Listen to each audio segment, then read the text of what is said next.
So we left off here talking about report talk versus report talk and storytelling, and the ways that men tend to tell more jokes to negotiate status and position themselves as heroes in their stories, whereas women tell stories about other people, which emphasize connectivity.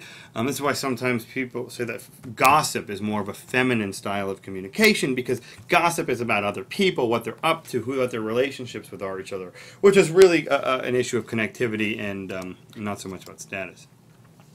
Listening as well. She says that women tend to show attentiveness through verbal and nonverbal cues. This is what we call a cooperative overlap here. I think that one's coming up here.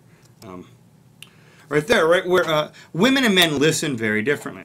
I don't know if you've ever had this experience, but sometimes when I'm hanging out with my wife, for example, and she says something, and she says, "You're not listening to me," and I'll go back and I'll repeat to her what she said to me, and still she says, "Well, okay, you're hearing, but you're not listening," right?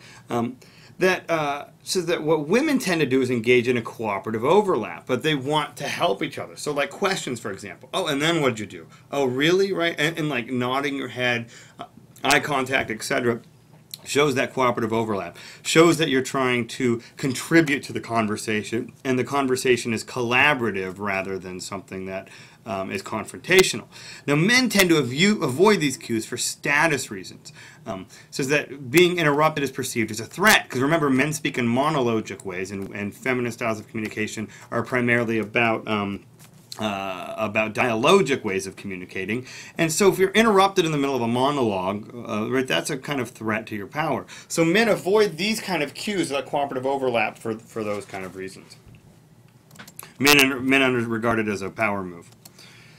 Asking questions. She says that in conversation, men tend to not ask as many questions because it exposes ignorance, and ignorance makes you lower on the totem pole. It lowers your status. Whereas women tend to ask questions even if they know the answer, because it establishes a connection with others. And we can think about the classic example here of asking for directions, right? Men don't like to do that because it exposes that kind of ignorance. Where women often, when they state their opinions, so that they often use tag questions because it makes it easier for personal disagreement. So, "Don't you think?" right, is an example of a tag question, something you tag on the end of something that you said, or "What would you have done?" right, or "Wouldn't you have done the same thing?" right? Like, these are things that invite participation, and if you disagree, right, it's easier because you've kind of been invited into that disagreement. And finally, conflict here. Men are more comfortable with and initiate conflict, right? Conflict is a game, and they tend to not feel so weird about it as much as women tend to do, where women tend to view conflict as a threat to a connection and try to avoid it. Feminine styles of communication are about inclusivity. So I think of like a classic example here is something like when you think of hyper-typical masculine dialogue, what you have there is like you get together, and the first time you meet someone, you might talk about sports teams, for example. Well, sports teams are all about arguing, right? Who's better, who's right, and men often feel very comfortable in those kind of conversations with other men that they've just met, and it's not viewed as a threat. Whereas women tend to view something like that, upon an initial meeting, women would be more likely to look for something that was similar rather than something that was different. So what Tannen says is these different languages, right, we've just outlined how this report talk works, which is different languages, they indicate that we need to learn to adopt each other's voice.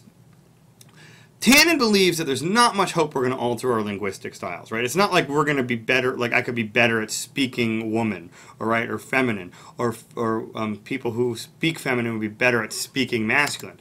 But what she does say is that hopefully there's a chance for us to understand each other, right? To understand that when we communicate, it's not that we're looking for the same things. We're looking for wildly different things. And that we can change the way we talk to be more receptive to the other style of communication.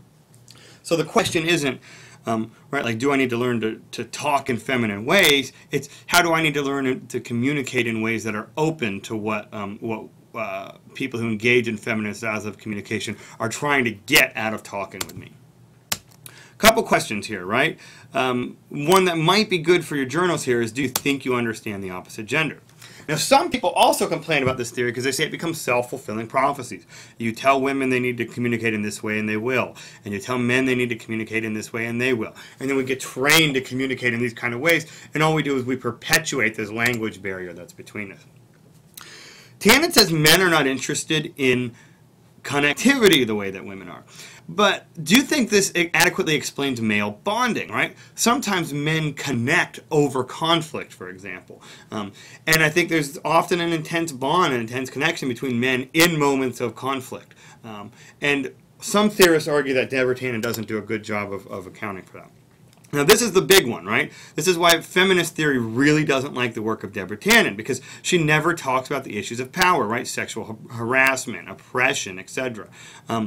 And feminist theories often say you can't understand gender communication if you're just going to leave those out. You can't possibly begin to understand them.